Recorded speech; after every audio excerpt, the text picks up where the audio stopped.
Help me to reach 2,000 subscribers. I woke up to the soft glow of my phone screen and the trembling whisper of my wife's voice. Daniel, we need to talk.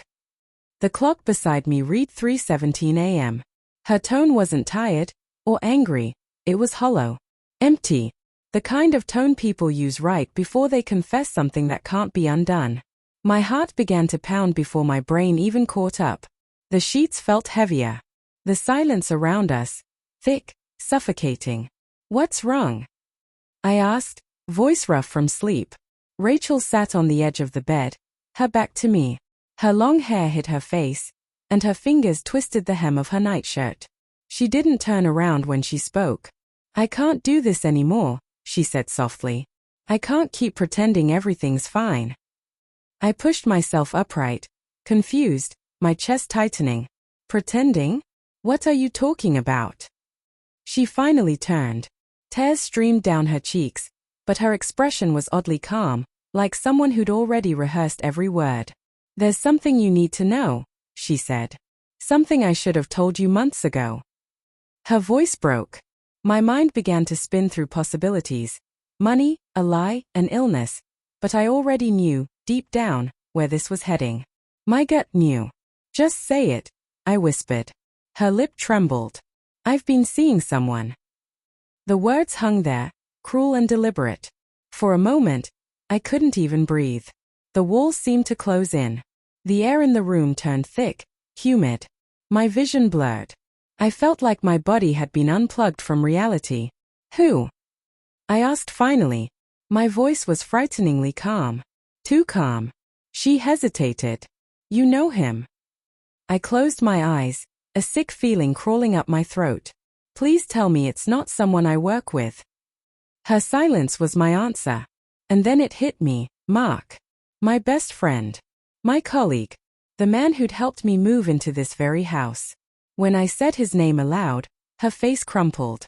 The sound that left my chest wasn't quite a laugh or a sob.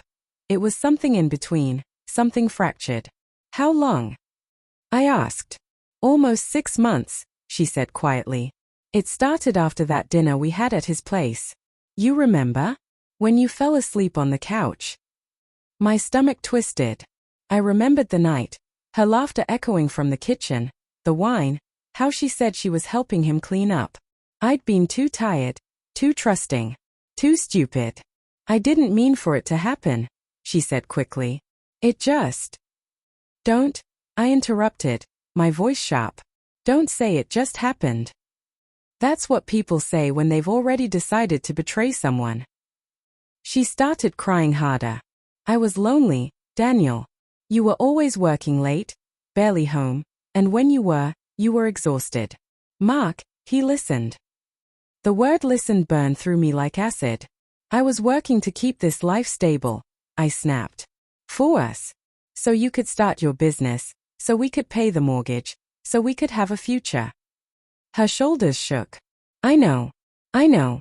But somewhere along the way, I stopped feeling seen. There it was. The justification. The emotional loophole that made betrayal sound poetic. I wanted to scream, to throw something, to wake up and realize this was some nightmare born out of my insecurities. But I just sat there, watching her unravel, watching the person I loved turn into a stranger. Do you love him? I asked. Her eyes flicked to mine, and in that pause, that infinitesimal hesitation, I already had my answer. I don't know, she whispered. That uncertainty broke me more than any confession could. For a long while, neither of us spoke. The room filled with the ticking of the clock, the distant hum of the refrigerator, the faint wind brushing against the window. Ordinary sounds that now felt foreign, misplaced in a scene like this. Finally, I said, why tell me now? She looked down, ashamed. Because he's leaving. His wife found out. She confronted me 2 days ago. I stared at her, stunned. So, you didn't tell me out of guilt. You told me because you had no choice. Her silence confirmed it. Something inside me hardened then. The grief turned to cold steel. I swung my legs off the bed and stood up. You've destroyed everything, Rachel. She reached for me. Daniel, please. I stepped back. No. You made your choice 6 months ago. I grabbed my jacket and keys from the chair and walked out. Outside, the night was thick and wet, the streets glistening from a recent rain. I drove aimlessly for what felt like hours, my hands shaking on the steering wheel, my mind looping her words again and again. He listened. It just happened. I don't know. By dawn, I was sitting in the parking lot of my office, staring at my reflection in the windshield. I looked like a ghost.